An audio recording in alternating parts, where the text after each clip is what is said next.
Salut, je m'appelle Seb Muller et bienvenue sur USM Fabrication, un samedi soir à l'atelier.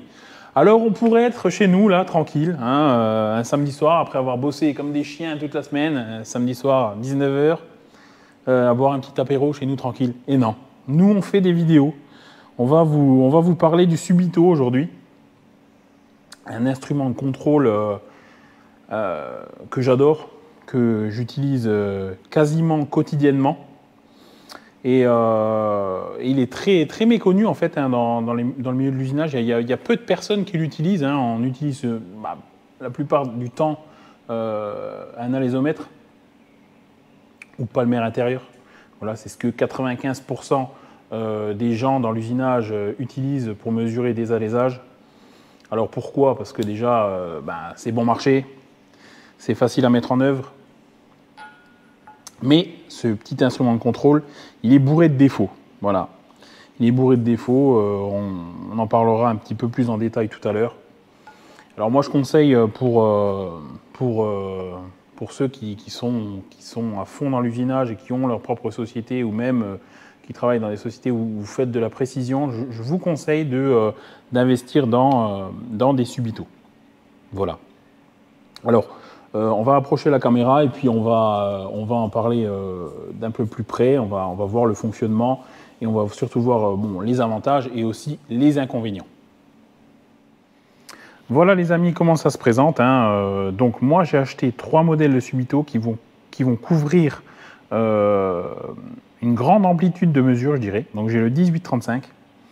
J'ai le 35-50 et le 50-160 mm. Vous voyez, alors, avec 3 instruments de mesure, je couvre quand même une sacrée amplitude comparée par exemple à un alésomètre palmaire intérieur qui va couvrir de petites mesures et voilà, ça va vite nous coûter cher en instrument de contrôle. Alors qu'avec le Subito, on n'a pas ce souci. Bon, c'est déjà le premier avantage.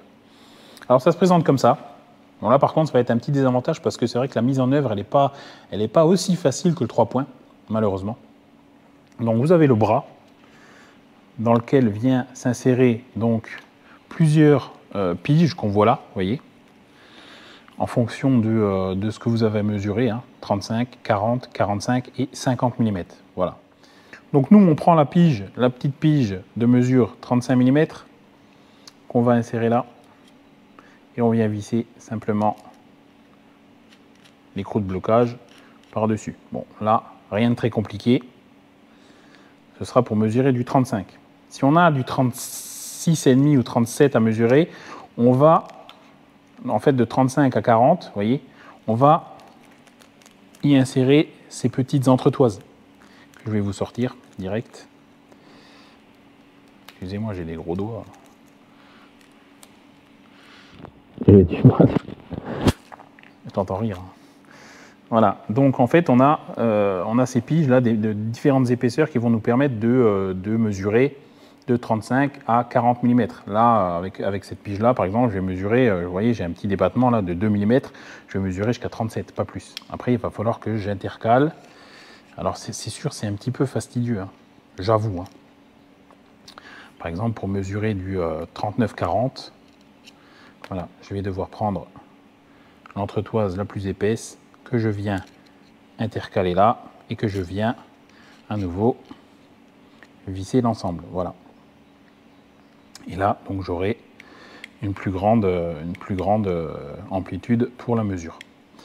Suite à ça, une fois que j'ai mis l'écartement dont j'ai besoin, je viens insérer le comparateur, voilà, dans le logement qui se situe derrière.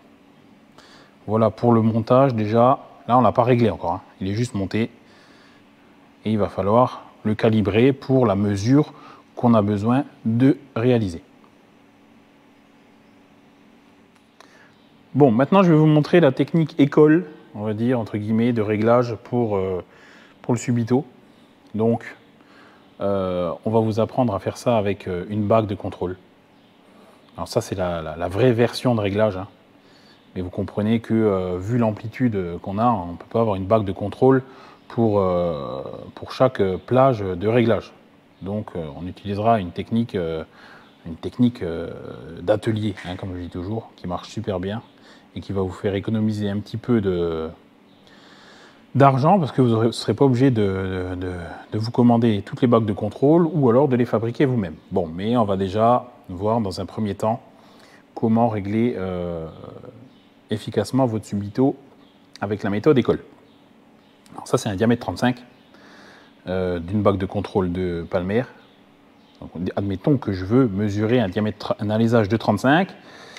Voilà, donc je viens insérer mon Subito dedans. Vous voyez, là, il n'est pas du tout réglé. Je suis à 53. Donc, je vais le sortir, tac, et je vais décaler. Je vais essayer de tomber en face avec mon 0 pour avoir 35, 0, 0. Alors, il faut tâtonner un petit peu, hein. Voilà, là, j'ai 4 centièmes. Donc, je vais le bouger de 4 centièmes vers là. Et normalement, j'y suis.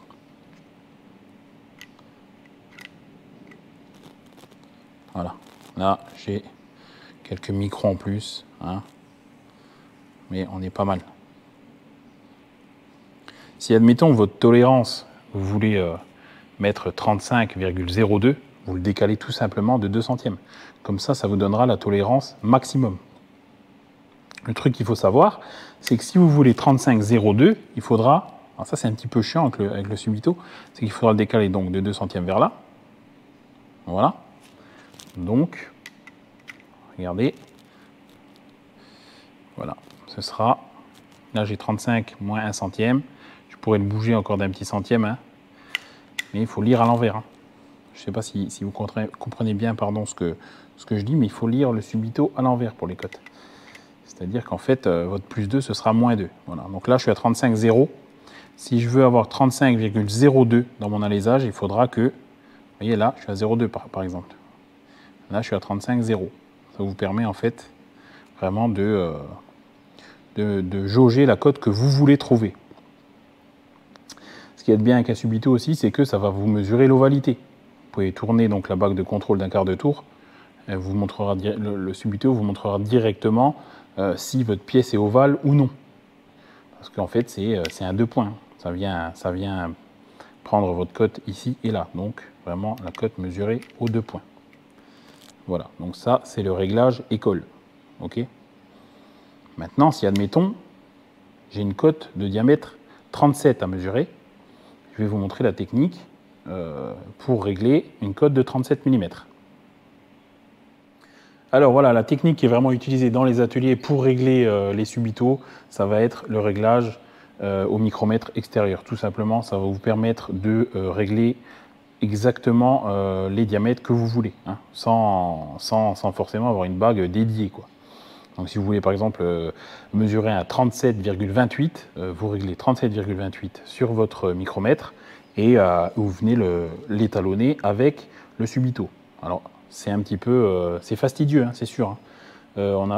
Ça peut paraître beaucoup de taf pour mesurer des pièces, mais une fois qu'on est habitué, qu'on est rodé, je dirais, à ce genre de réglage, ça va très vite. Alors il faut vous munir déjà de ce petit support là, qui va vous permettre de serrer votre micromètre. Alors c'est pratique, voilà. Vous avez votre micromètre qui tient tout seul dedans. C'est réglable dans ce sens-là. Vous le serrez, il y a des petits caoutchoucs qui ne vont pas abîmer le micromètre. Franchement, c'est très pratique. Bon, je ne vous cache pas que j'ai aussi commencé comme tout le monde sans support, hein, que je serrais mon micromètre avec des cales en cuivre dans un petit étau, hein. Alors c'est pas trop super conseillé, mais au début quand on n'a rien, on va dire voilà, ça dépanne. Ça dépanne. Bon, ça reste entre nous, hein, ce que je vous ai dit, hein. N'allez pas le répéter à quelqu'un. Allez, on va procéder donc au réglage. On va dire que j'ai une cote de 37,2, admettons, à mesurer. Donc ce que je fais, je prends mon pied à coulisses et je viens donc régler 37,2. Voilà, normalement là, j'y suis au 37,2. Je le contrôle quand même, la cote nominale, avec mon pied à coulisses. Voilà, j'ai 37,2, c'est bon. Je vérifie sur mon micromètre étalonné que j'ai bien 37 et 2 dixièmes. ça fait pas le focus, c'est pas grave, mais vous pouvez me croire sur parole, il y a 37,2. Et maintenant, une fois que mon micromètre est réglé, je bloque. Voilà. Et je vais venir régler mon subito.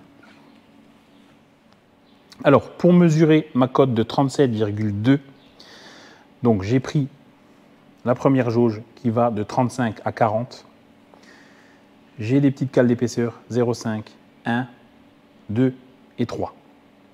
Donc si je mets cette jauge sans les entretoises, donc je suis à 35. Donc si je veux mesurer 37, je vais mettre la cale de 2. Je fais mon petit montage, je prends ma cale de 2, je viens la glisser sous la touche, je la glisse là, et je viens visser l'ensemble. Voilà. Je bloque bien, sans trop forcer. Et là, avec mon pied à coulisse, alors ça sert à rien que je prenne le pied à coulisse numérique pour ça, je viens mesurer pour être sûr que je dois avoir plus que 37. Voilà, j'ai 37,5 en gros. Ensuite, je le calibre à 37,2. Donc là, en fait, il faut que vous soyez bien. Il faut pas que vous mettiez tordu ou quoi. Alors chacun a sa technique.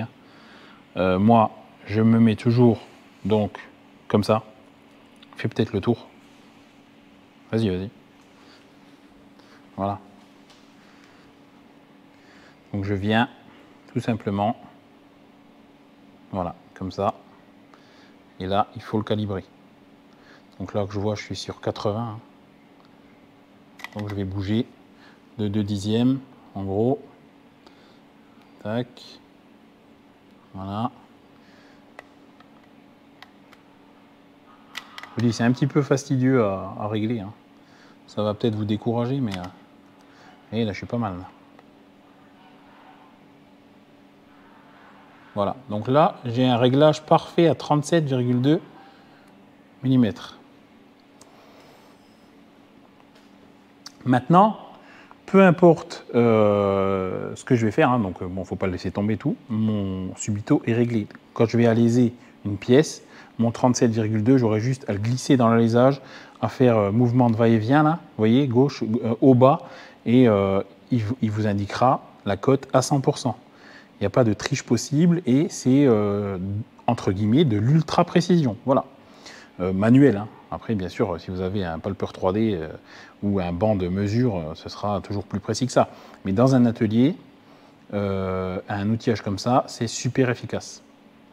Le désavantage qu'il y a avec le subito, les gros désavantages, c'est déjà bon, le réglage qui est un peu fastidieux et l'encombrement. Vous voyez, c'est super long. Quand vous travaillez sur des machines, par exemple des tours, où l'entrepointe est assez court, c'est vrai que la longueur fait que on peut venir ici, malheureusement, entrer en collision avec la pointe ou avec les outils. Ça, je veux dire, c'est l'un des deuxièmes gros désavantages par rapport au micromètre intérieur, c'est vrai.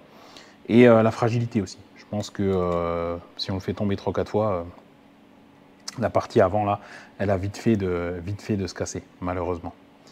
Mais si, comme je le répète, si vous voulez vraiment faire du précis, c'est le genre d'équipement qu'il faut absolument posséder. Voilà les amis, je vous montre donc le subito qui a une amplitude de 50 à 160 mm.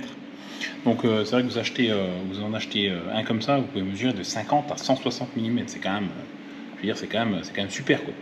Donc, vous avez le standard avec chaque touche qui va aller de 55 jusqu'à 105, et vous avez la grosse rallonge de 55 mm que vous intercalez là entre en fait à chaque fois. Voilà, et qui va vous faire donc et vous pouvez ensuite mettre chaque touche à nouveau pour atteindre les diamètres 160. Donc super économique et super précis. Voilà. L'autre, le 18-35, je vous montre rapidement, il est un petit peu plus petit. Ça va vraiment être pour mesurer des micro-alaisages. Mais pareil, un alésomètre 3 points, diamètre 16, j'en ai un moi. Là, j'arrive pas à sortir la touche, elles sont vissées par en dessous. Mais voilà, ça coûte extrêmement cher. Et c'est très fragile. Alors que voilà, ce genre d'outillage est plus économique sur le long terme. Et en plus, vous pouvez mesurer des alaisages qui sont drôlement profonds. Voilà. On a fait un petit peu le tour de cet instrument de contrôle que j'affectionne particulièrement. Et j'espère que je vous en aurai fait découvrir l'utilité, hein, parce que je pense que bon nombre d'entre vous ne le connaissent pas, ou ont peut-être peur de l'utiliser, ou n'en voyez pas trop bien l'utilité. Voilà les amis, j'espère que cette vidéo vous aura plu. Ce petit samedi soir à l'atelier spécial présentation d'outils de contrôle. Alors comme je vous l'ai expliqué pendant la vidéo, hein, c'est vraiment l'un de mes instruments de mesure favoris. Hein, je vous conseille vraiment, si vous en trouvez des occasions ou même que vous avez envie d'investir dans ce genre d'outils de mesure, de vous équiper, vous ne serez pas déçus.